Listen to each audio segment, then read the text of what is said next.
Before you start, place the silicone gel pads in the fridge for improved swelling reduction. Roll the top of the brace over so the silicone strips don't rub against the skin and catch on your hair. Holding the sides, pull the MyoTrain brace up the leg to the hamstring.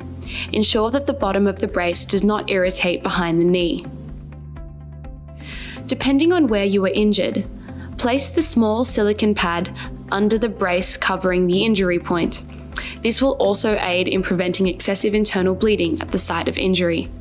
The larger silicone pad is used to compress the greater area around the injury to reduce swelling and help with pain management. Place the strapping set over the brace.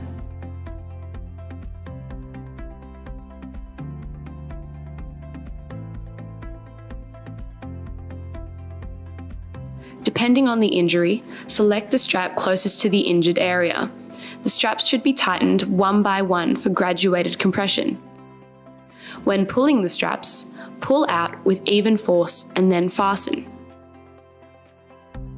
The MyoTrain can be worn without pads further on in the rehabilitation process and to prevent further injury.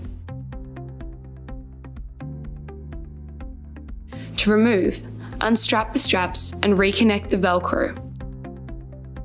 Avoid strapping onto the knitted compression as it may fray.